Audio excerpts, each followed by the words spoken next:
Shalom adik-adik, apa kabar? Hari ini dengan Kak Ria, kita mau sharing, tapi sebelum sharing, Kak Ria mau ajak kalian berdoa dulu ya. Yuk, sama-sama lipat tangannya, tutup matanya, kita berdoa. Bapak yang baik, terima kasih hari ini kami boleh berkumpul bersama, kami boleh menikmati firman Tuhan. Ajar kami punya hati yang mau dibentuk untuk mendengarkan setiap firman Tuhan dan melakukannya dalam hidup kami. Terima kasih Tuhan Yesus, pimpin kami dari awal sampai pada akhirnya. Hanya dalam nama Yesus Kristus kami berdoa dan mengucap syukur. Amin. Ya, adik-adik, hari ini Kak Ria mau bahas tentang doa. Kak Ria tahu adik-adik pasti semuanya sudah hafal banget sama doa Bapa kami. Nah, kali ini Kak Ria mau ajak kita gali lebih dalam apa sih maksud doa Bapa kami, biar adik-adik kalau doanya bukan cuma sekedar hafal, baca, dan selesai, tapi tahu maksud dari doa Bapa kami. Nah, sebelum kita mulai membahasnya, sama-sama dulu ambil Alkitabnya. Yuk, sama-sama berlari langsung buka Alkitabnya. Ambil Alkitabnya dan buka. Kita buka di Matius 6, ayatnya dari yang ke-9 sampai dengan yang ke-13. Sudah? Matius 6, ayatnya yang ke-9 sampai dengan yang ke-13. Kak Ria bacain ya. Karena itu berdoalah demikian. Bapa kami yang di sorga, dikuduskanlah namamu, datanglah kerajaanmu, jadilah kehendakmu di bumi seperti di sorga. Berikanlah kami pada hari ini makanan kami yang secukupnya. Dan ampunilah kami akan kesalahan kami, seperti kami juga mengampuni orang yang bersalah kepada kami. Dan janganlah membawa kami ke dalam pencobaan, tetapi lepaskanlah kami daripada yang jahat. Karena Engkaulah yang punya kerajaan dan kuasa dan kemuliaan sampai selama-lamanya. Amin. Nah, itu isi doanya. Kak Ria mau kita gali satu-satu yuk. Kita mulai dari kalimat yang di ayat ke-9. Bapa kami yang di sorga, dikuduskanlah namamu.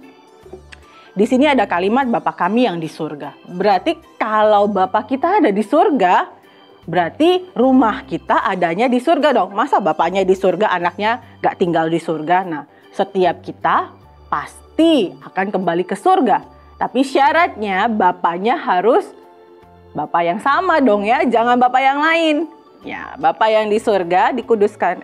Bapa kami yang di surga dikuduskanlah namamu. Di sini ada kata dikuduskanlah namamu. Jadi kita nggak boleh sembarangan nyebut-nyebut nama Allah sembarangan. Ya Tuhan, sebentar-sebentar, ya ampun, ya Tuhan, oh my God. Wah, itu sama saja kita menyebut nama Tuhan dengan sembarangan. Sedangkan di sini kita diajarkan untuk dikuduskanlah namamu.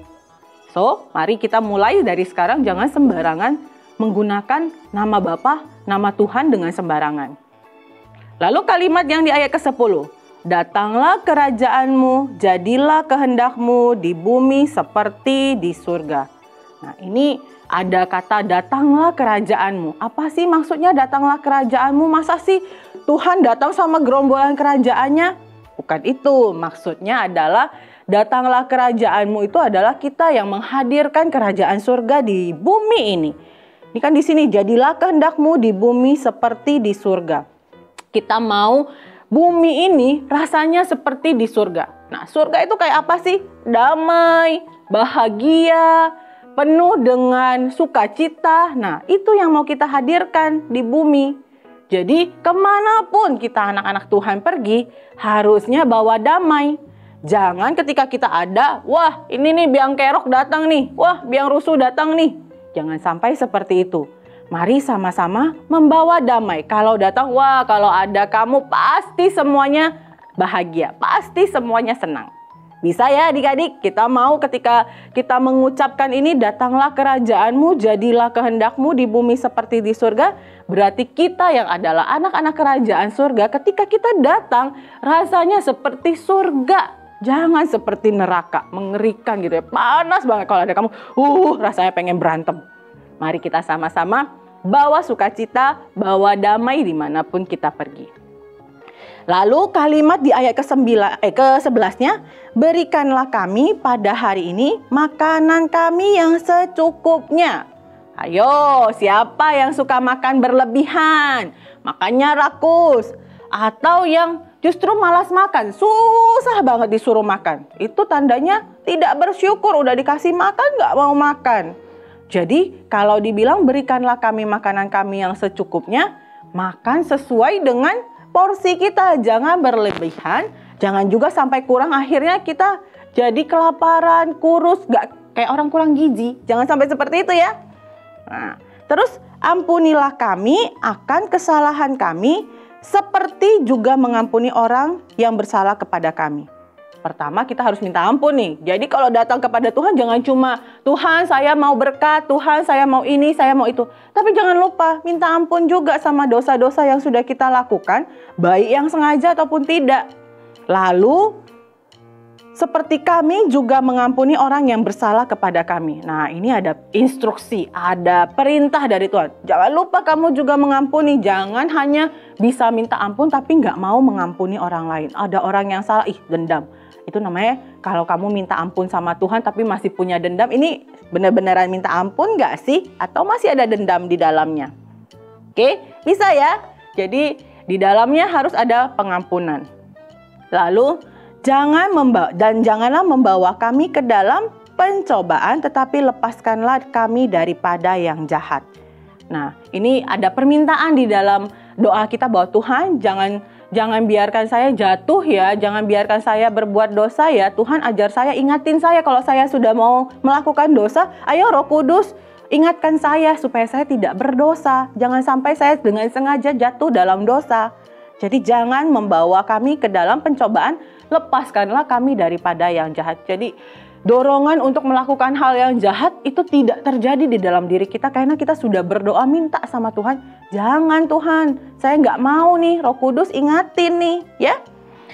Kenapa? Karena kalimat yang terakhir, karena Engkaulah yang mempunyai kerajaan, kuasa, kemuliaan sampai selama-lamanya. Karena cuma Tuhan yang punya semuanya. Tuhan yang punya kerajaannya. Makanya kita minta sama Tuhan supaya kasih kita kekuatan bisa membawa kerajaan surga ke bumi. Lalu Tuhan yang punya kuasa. Kuasa untuk menyediakan yang kita perlukan. Kuasa untuk membawa kita lepas daripada yang jahat. Dan kemuliaan. Nah, setelah kita melakukan itu semua, kita akan menerima kemuliaan. Kemuliaan itu dalam bentuk apa? Bisa pujian, bisa juga dalam bentuk hadiah dari mama papa. Wah, luar biasa anak mama dan mama papa bisa melakukan hal-hal yang luar biasa dalam hidupnya.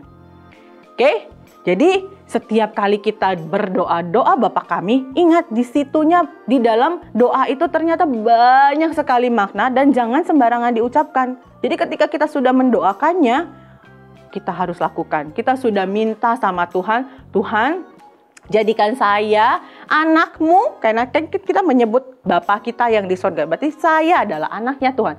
Tuhan jadikan saya anakmu yang bisa membawa kerajaan surga di bumi. Berikan saya makanan yang cukup, jauhkan saya daripada yang jahat, dan ajarkan saya mengampuni orang-orang. Bisa ya? Kita mau melakukan itu dalam hidup kita ya? Nah, jadi Karya ingatkan lagi sekali lagi, jangan sembarangan kita menggunakan nama Tuhan sembarangan, lalu kita doa, kemudian kita nggak tahu artinya, lalu setelah doa selesai. Tapi doa ini ada maknanya. Nah, sebagai penutupnya, kita tutup dengan doa Bapa kami ya. Yuk, sama-sama lipat tangannya, kita berdoa. Bapa kami yang ada di dalam kerajaan surga, dikuduskanlah namamu, datanglah kerajaanmu, jadilah kehendakmu di bumi seperti di surga. Berikanlah kami pada hari ini makanan kami yang secukupnya. Dan ampunilah kami akan kesalahan kami seperti kami juga mengampuni orang yang bersalah kepada kami. Dan janganlah membawa kami ke dalam pencobaan, tetapi lepaskanlah kami daripada yang jahat. Karena Engkaulah yang mempunyai kerajaan, kuasa, dan kemuliaan sampai selama-lamanya. Amin. Iya, ibadah kita sampai di sini. Sampai ketemu lagi. Tuhan Yesus memberkati. Dah.